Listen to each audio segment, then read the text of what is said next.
Well, I'll be damned. They actually made a new one. Mega Man 11, developed and released by Capcom for the PS4, Switch, Xbox One, and Steam. With 8.5 years since the last official Mega Man game, was the return worth it after all this waiting? Maybe. A little personal history from me. I've been playing Mega Man as long as I can remember playing video games in general. It's one of my 3 all-time favorite franchises, along with Mario and Metal Gear. Mega Man X is easily in my top 10 favorite games list, and here's all the Mega Man games I played through.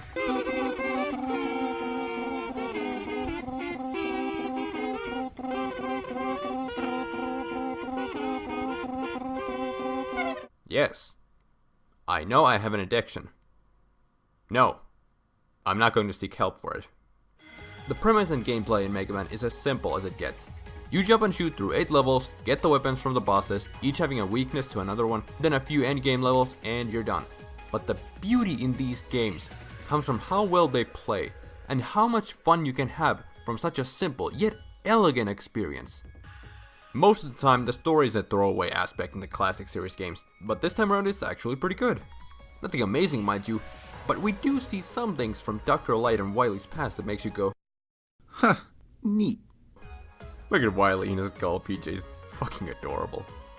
And the voice acting is decent, which by Mega Man standards makes it phenomenal. Why are you fools so blind? One day, Light. One day the world will know I was right all along. When we find that meteor, we'll find Dr. Wily. Brother, please, don't you remember? Zero saved my life. We'll find it someday. And your parents, too. Thanks, I know we will. Why must Reploids fight one another? I've had enough violence. Also, Mega Man doesn't sound like an 8-year-old girl anymore. Doctor, I never knew. Thank fucking Christ! I even got a bit of a kick from the over-the-top personalities of the bosses, and the puns they spout out. Like Acid Man acting like a mad scientist, Thunder Man being an ice-skating diva, and Bounce Man is a pedophile.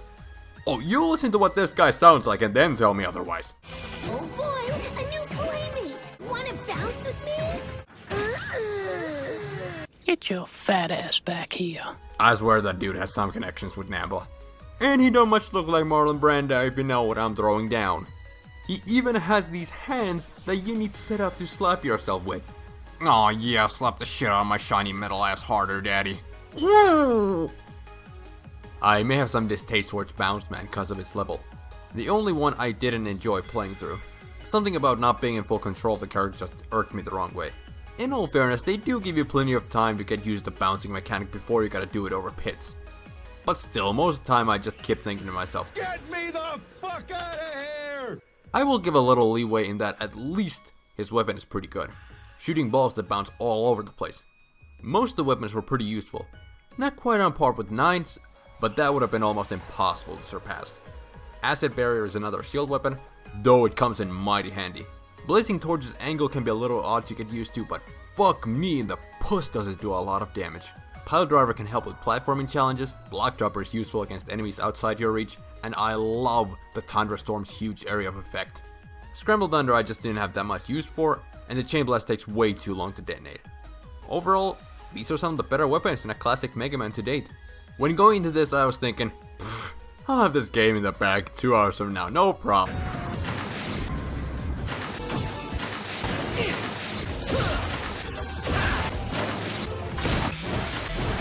Nope. Yeah, this actually posed a good challenge, even for Mega Man veterans. Though that challenge does thankfully come from a good place. Tricky platforming, getting used to patterns of the Robot Masters, utilizing the special weapons the best way. None of that frustrating broken level design that riddled Mega Man and Bass and X6. The game gives you a fair amount of time to react to incoming opposition and act accordingly. Most of the time. Bullshit! You can choose between 4 different difficulties. My experience was on normal, but honestly the difficulty somewhat depends on how many of the items you can buy from the shop. You get your basic extra lives, energy tanks, one-time usable items like Beat the Bird who saves you from a pit, taking half damage for a level, etc. Then you got permanent enhancements like automatically charging your weapon when not firing, faster cooldown on your double gears, we'll get that soon enough, and less knockback from enemies! There's not much point in dwelling on the controls, it's all super responsive and handles like a dream. Yeah, I had no idea how to put this in the video, so fuck it, I'm just gonna play it now. These go to 11. And with that out of the way, I can continue trying to sound like a normal person talking about a game that by my estimation only 50 people are gonna watch. The one really new thing added to the Mega Man formula is the double gear system. The speed and power gears. Basically you press either of the shoulder buttons to give Mega Man a momentary added boost in his speed by slowing everything around you, or giving additional firepower to the Mega Buster. The power gear also makes the boss weapons fucking devastating. You can only use them for a few seconds and let them go on cooldown, or if you use it to the max, it'll take far longer to recharge. At first you might think they're gonna make things too easy. Thankfully though, the game expects you to make use of them and many parts are built around that. The gears help set 11 apart from the other games a fair amount, but other than that it's a classic Mega Man game all the way through. For better or for worse. The worst part being that the game is pretty short. It took me just under 4.5 hours to get through, even with all the fails I had. Now the levels do feel longer than the past games, but the amount of levels is a different story. First the 8 main stages, then 2 full Wily stages, third being a rematch with the 8 bosses, and the fourth is just a final fight against Wily. It just left me wanting more. You do have challenges, time attacks, and other stuff, but they're a distraction at best. I was really worried about the art style. For the first time seeing a classic Mega Man without the pixel art. I suppose part of my worries came from the fact that it, who must never be named, had a similar style.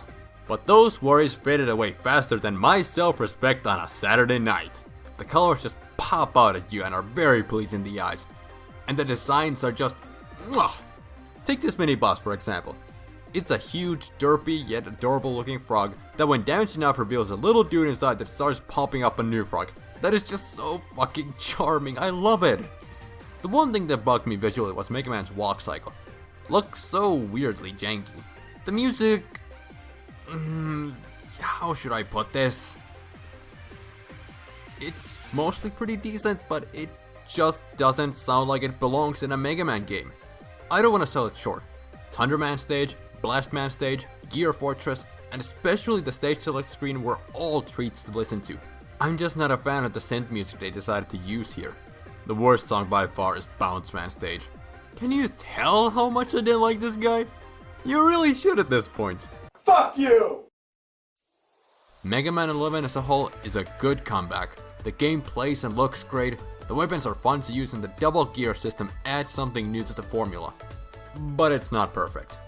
The knockback you get from enemies before the upgrade is a little too excessive, the music can be a letdown at times, some annoyances in the level design are present, like the instant death firewalls in Torchman stage, enemies too small for you to hit without a charge shot, and I'm all for bringing classic enemies back. But I'm pretty sure nobody wants the Yellow Devil back. And then the biggest flaw for me is the price and length. The game's a little too short, and for it costing $30, it just didn't offer quite as much as I had hoped. Still though, the good easily outweigh the bad in this case. That is why I give Mega Man 11 a rock solid... Ah, get it? He's named Rockman in Japan. 8 out of 10. I'm Mile, and it's good to have you back, old friend.